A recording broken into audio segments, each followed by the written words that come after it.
Okay, good morning, good morning, good morning, good morning. So, dito tayo ngayon sa may gawing Pamalabon, no? Isa sa second to the last booking ko kagabi is dito sa Malabon. So, medyo antok na ako noon. Siyempre, tuloy pa rin natin ang book. Kaso ang kasama ang palad, may naiwan ng gamit ang aking pasahero.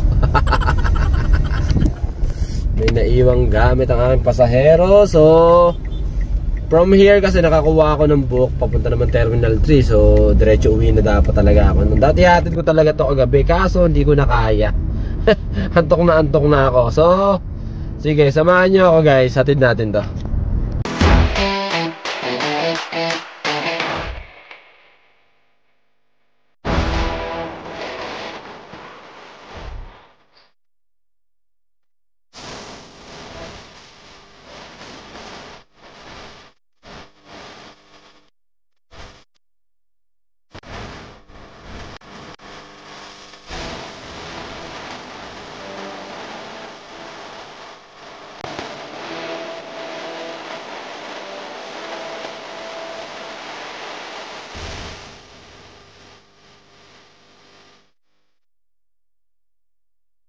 So ayan, nandito na tayo sa location kung saan natin binaba ang ating pasahero kagabi. Kaso ang problema kasi natin is tumawag siya kagabi and landline yung gamit niya. Sa tingin ko phone number gamit niya, pero dahil connected yun sa Grab, pag lumabas sa atin landline.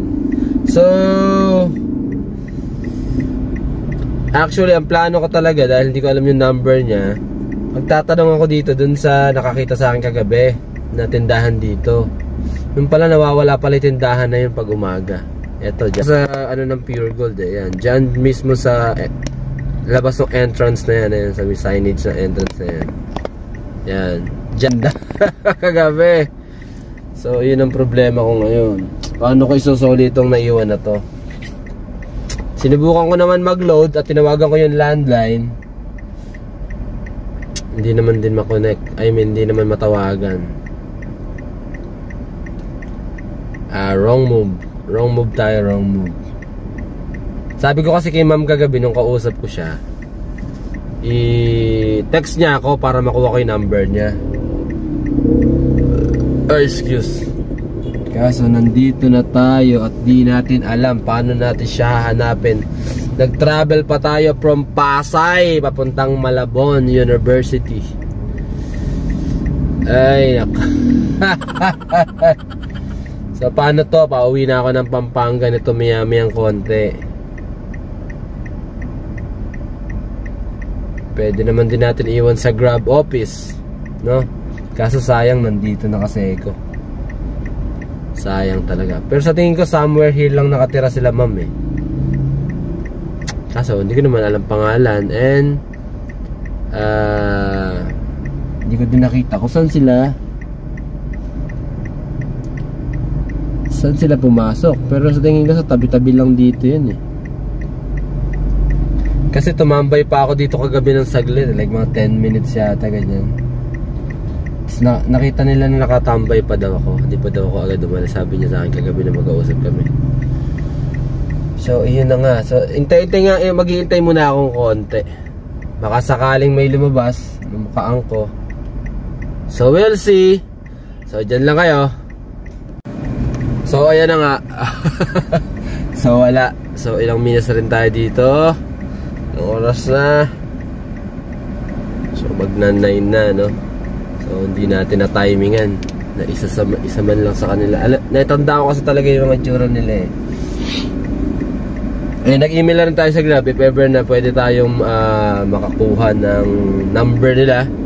Kaso wala pang reply ang Grab. So nasa 30 minutes na rin siguro tayo mahigit dito naghihintay. Kasi kung pumunta pa ako ng Grab, alam ko sarado ngayon ng Grab dahil linggo ngayon eh. So ayoko naman sana matulog sa akin tong gamit. Gamit to eh, gamit. So ayun, naka-set destination na tayo. Siguro nga kailangan na natin i-uwi itong mga gamit. Ay nako. Hindi ko kasi kinaya talaga kagabi na pumunta pa dito para isoli yung gamit. So yun ang problema natin. Kasi antok na talaga ako. Pero inintay ko talaga yung number nila kagabi, if ever, para kung sakali ka ako ilalala, move ko na lang, or kung ano naman pwedeng gawing arrangement.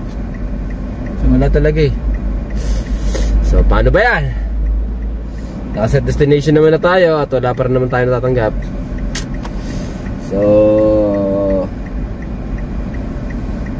yun na nga. Hindi natin na naman dapat gawin. Kung hindi ito tatawag, for example, iuwi ko to. No, kasi di ako biyahe ngayon eh, dahil Sunday ngayon. So kung maiuwi ko to this day at bukas siya masasolid, sa Grab office ko na to sasolid, kasi hindi naman to, kung hindi siya makakatawag, no? Pero kung makakatawag siya, pwede natin ipalalamove na lang. Normally kasi pag ang ginagawa ko pag may naiiwan dito, pinapalalamove ko na lang. Syempre babayaran na lang nung passenger, di ba? Ganun na lang gagawin natin. Palalamove na lang natin, no? Pero kung hindi nga din makaka-contact or hindi makapag-reply, makapag-pay ng number ang Grab sa atin, dali lang natin sa office. So yun lang guys. Maraming salamat sa inyong pagtutok. Mag-ingat po tayo. Drive safe sa ating Grab community. Mag-ingat po kayo lagi. Happy Father's Day. Oh, good morning everyone. So magandang balita, na-contact tayo ng isa nating passenger na ikaiwan ng gamit dito sa unit natin, no? So, pero inuwi ko muna ng Pampanga. Inuwi ko muna ng Pampanga kasi atan ako kahapon eh. So naiwan niya yun ng kailan ba niya naiwan? Sabado ng gabi niya naiwan dito sa atin. So hindi natin nabalik nung gabi na yon. And Sunday kasi kailangan natin umuwi at kasi umaattend tayo ng church. So hindi naman natin pwedeng pagpatiban yun at hintayin dahil sarado din naman ang Grab office ng ganung araw. So ngayon Monday, dito na tayo sa Manila, ihahatid natin yung gamit ni ma'am, no? Nakita niya tayo sa Facebook, nag-email ako sa Grab eh. Kaso di naman nakapag-reply yung Grab ko anong number ni ma'am para makontak ko siya. But si ma'am ay nakagawa ng paraan para makita tayo sa Facebook. Yon. So magkausap kami na ihatid ko ngayon morning sa kanya. Then malapit lang din naman tayo para win-win solution. Wala tayong gastos. I mean, nagagastos tayo, yes, nung pumunta tayo doon nung nakaraang araw. Dahil from Pasay to Malabon, nag-travel tayo. Nag-load pa tayo, no, para makatawag sa London, pero di naman nakatawag. But this time, set lang tayo, set destination. Yun lang naman isa-sacrifice natin para mapalapit tayo dito kay ma'am. So, nandito ako sa Terminal 4 at papunta na ako doon. Malapit lang from here sa Terminal 4 papunta doon is 15 minutes lang. So, konting bagay lang yon. At yung makatulong ba makapagbalik ng gamit sa ibang tao, I mean sa naging customer or client natin sa Grab, no? Isang malaking bagay na yun. At di naman tayo nag-expect ng something in return. Basta makagawa lang tayo kung magawa lang natin yung tama, no? At alam ko naman na si Lord na magbabalik sa atin. So, samahan niyo ako. So, ito na tayo guys. So, soli ko na to. Dito kay ma'am. Pakita ko yung ito si sir. Si sir, yan. Sir, dito ka na iwan, no? Yan, dito. Yan, iwanan natin dito. Yan, iniwanan ka na dito. Tama. Salamat po, ha. So, ayan na nga. Naiwan na natin siya. Nag-park lang tayo somewhere here sa harap. Dito sa may EDSA. Hindi naman tayo pwedeng magtagal. Yan. So, si Ma'am Girlie, papunta na siya dito.